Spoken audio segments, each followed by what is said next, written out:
Iată ne-a ajuns, dragi prieteni, și în satul Badon, în ungurește tot se spune Badon, tot în județul Sălaj. Numele satului a fost menționat pentru prima dată în documente în anul 1344.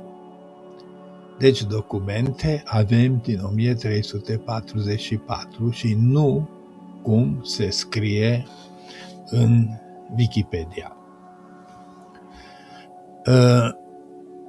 Deci sub numele de Badun în documente. În 1428 a fost consemnat ca Nog Badon, pe urmă Feșe Badon, în 1452 ca Nog Badon, în 1523 ca Puța Badon, iar în 1542 ca Kișbadon, care se traduce prin Badonul mic.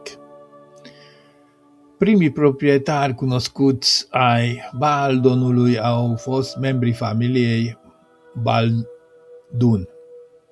În 1391, Convenția de la Mănăstirea Cluj a raportat regelui Sigismund despre delimitarea proprietății Badon, fiind măsurate granițele proprietății lui Peter, fiul lui Domocoș de Badon, și ale lui Peter, fiul lui Istvan de Badon. În 1423, proprietatea aparține familiei Kușai Iacci. János Kușai Iacci a zălogit ambele sale proprietăți, numite Baldon, în comitatul Krasna, pentru 100 de florini către Istvan, Balint și Marton Pentec. În 1492, proprietatea aparținea lui Loșonții Banfi János, care a dăruit-o lui Miklos Sarvadi, cu stipulația că el sau moștenitorii săi o pot răscumpăra contra sumei de 300 de florini de aur.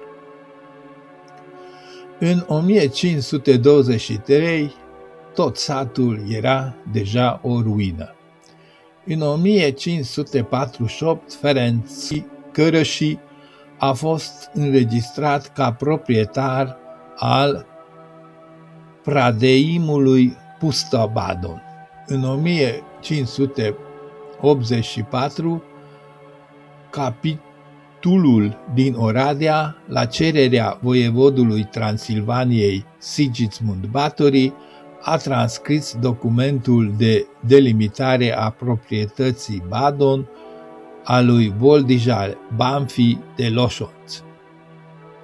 În 1715 și 1720, recenzorii nu au înregistrat nici o gospodărie aici, satul fiind pustiu. După repopularea localității cu locuitori din țara românească și Moldova pentru forță de muncă, în 1733 era deja locuit de 9 familii valahe. În 1750 avea 216 locuitori greco-catolici. La recensământul din 1808, următoarele familii nobile erau proprietare aici. Deci, familiile Bányai, Nagy, Orgoványi, Récsei, Virág, László, Tokos, Huszti, Dul, Kis, Árvai, Dobra, Pap, Boros, Jakab, Fodor, Guti și Deac. În 1847 avea 552 de locuitori, toți greco-catolici. În 1890 avea 493 de locuitori va la, dintre care 889 greco-catolici și 4 israeliți. Numărul caselor de locuit era de 103 la acea dată. Înainte de tratatul de la Trianon, Badon aparținea districtului Zalău din comitatul Sălaș. Astăzi satul este locuit de 748 de locuitori, din care 13 de etnie maghiară. Biserica de piatră greco-catolică din secolul al XVIII-lea a fost demolată de Biserica Ortodoxă în 2007. În raportul Departamentului de Stat al Statelor Unite privind respectarea drepturilor omului în România, dat publicității în mai 2008, se arată: la 5 aprilie 2007, folosind o cunoscută practică de construire a unor pereți falși extern în jurul bisericii vechi, Biserica Ortodoxă a demolat o biserică greco-catolică din secolul al XVIII-lea din Badon, județul Sălaș. Autoritățile nu au reacționat la plângerile greco-catolicilor în legătură cu demolările ilegale. Ca urmare a acestui fapt, în data de 2 octombrie 2011, episcopul ortodox Petru Florea a consacrat biserica ridicată pe locul celui dărâmată. Cam atât despre istoria satului și continuăm călătoria prin Transilvania, făcându-vă cunoscut alte întâmplări, uneori plăcute, alteori mai puțin, ca în acest caz din satul de aici, unde biserica veche, locuită de greco-catolici, a fost dărâmat de ortodoxi și în locul lui construit o altă biserică. Vă salut și vă aștept din nou. Kedves nézőim, továbbra is Szilágy megyében vagyunk, folytatjuk az útunkat, és ma Bádonra érünk. Bádon nevét az oklevelek 1344-ben említették először Badun néven. A román Wikipédia szerint jóval az 1344-es év előtt már azt írják, hogy létezett, de nincs erre semmiféle írásos bizonyíték. Utána néztem, akiknek ők ott tulajdonítják ezeket a dolgokat, egyszerűen nem léteznek. 1428-ban Nag Boldon, később Felse Baldon, 1452-ben Nag Baldon, 1523-ban Pucha Baldon, 1542-ben Kis Baldon néven írták a nevét. Baldon első ismert birtokosai a baldoni család tagjai voltak.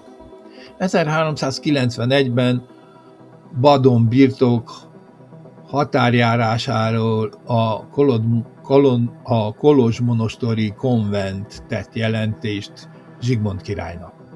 Baldoni Dombokos fia Péter és Baldoni István fia Péter birtokának határát járták meg.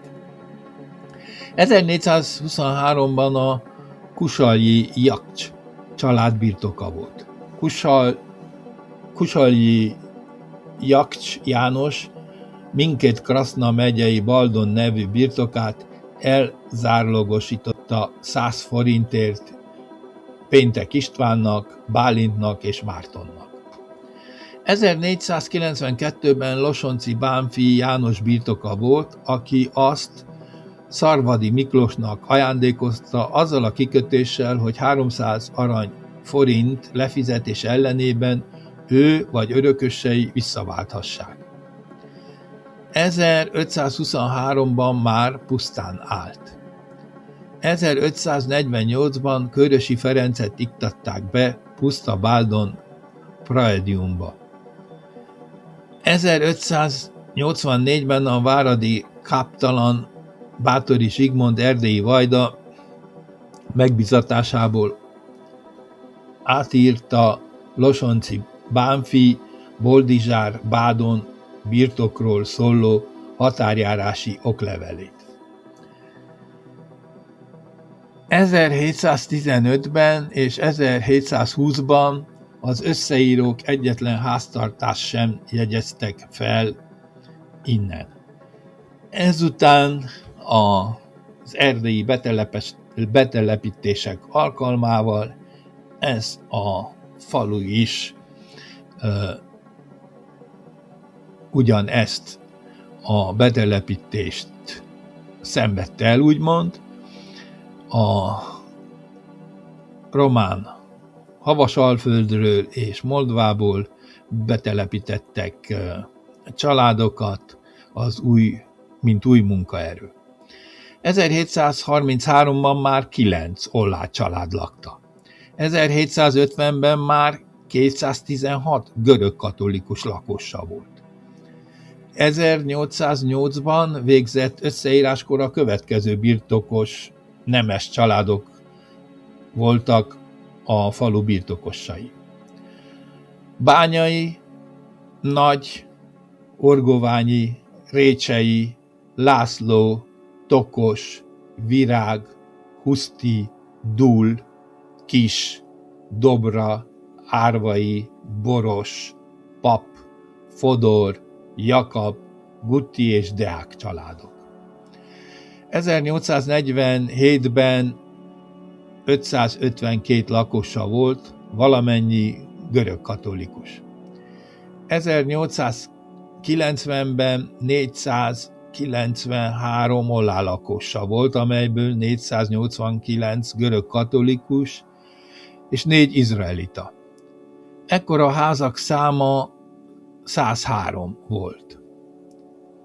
Báldon a trianoni békeszerződés előtt Szilágy vármegye Zilahi járásához tartozott. A 18. századi görög-katolikus templomot említeném meg, mint nevezetesség. Ez egy kőtemplom, amelyiket az ortodox egyház lebontott.